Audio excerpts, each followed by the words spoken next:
जामुन के पेड़ में हम लोग पढ़ रहे थे कि जब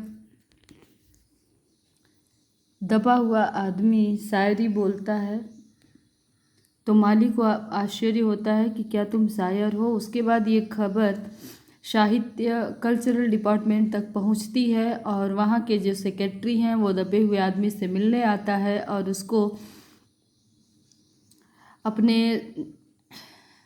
अपने यहाँ मेंबरशिप देने के लिए भाग दौड़ शुरू करता है। देखते हैं आगे। दूसरे दिन सेक्रेटरी भागा भागा कवि के पास आया और बोला, मुबारक हो, मिठाई खिलाओ, हमारी सरकारी साहित्य अकादमी ने तुम्हें अपने केंद्रीय शाखा का मेंबर चुन लिया है, यह लो चुनाव पत्र। वो सेक्रेटरी बोलता है साहित्य अकादमी का। कवि बोल रहा है, मगर मुझे इस पेड़ के नीचे से तो निकालो। दबे हुए आदमी ने कराह कर कहा। उसकी सांस बड़ी मुश्किल से चल रही थी और उसकी आंखों से मालूम होता था कि वह घोर पीड़ा और दुख में पड़ा है। यह हम नहीं कर सकते, सेक्रेटरी ने कहा, और जो हम कर सकते थे वह हमने कर दिया है। बल्कि हम तो यहाँ तक कर सकते हैं कि अगर तुम मर जाओ तो तुम्हारी बीवी को वजीफ़ा दे सकते हैं। वजीफ़ा मतलब स्कॉलरशिप, छात्रवृत्ति। अगर तुम दरख्वास्त दो तो हम वह भी कर सकते हैं। मैं अभी जीवित हूँ, कभी रुक रुक कर बोला, मुझे जिंदा रखो।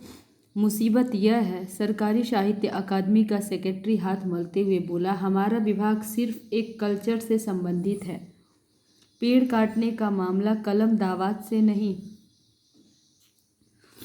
आरी कुल्हाड़ी से संबंधित है। उसके लिए हमने फॉरेस्ट डिपार्टमेंट को लिख दिया है और अर्जेंट लिखा है। शाम को माली ने आकर दबे हुए आदमी को बताया, कल फॉरेस्ट डिपार्टमेंट के आदमी आकर इस पेड़ को काट देंगे और तुम्हारी जान बच जाएगी।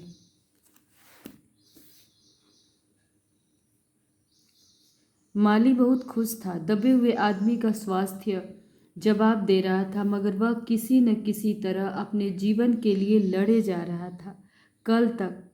कल सवेरे तक किसी न किसी तरह उसे जीवित रहना है।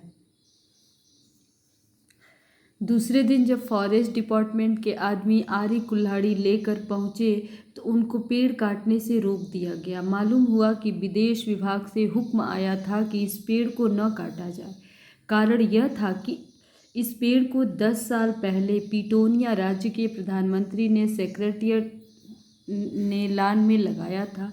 सेक्रेटेरिएट के लॉन में लगाया था। अब अगर यह पेड़ काटा गया तो इस बात का काफ़ी अंदेशा था कि पिटोनिया सरकार से हमारे संबंध सदा के लिए बिगड़ जाएंगे। मगर एक आदमी की जान का सवाल है, एक क्लर्क चिल्लाया। आगे कल पढ़ते हैं हम लोग।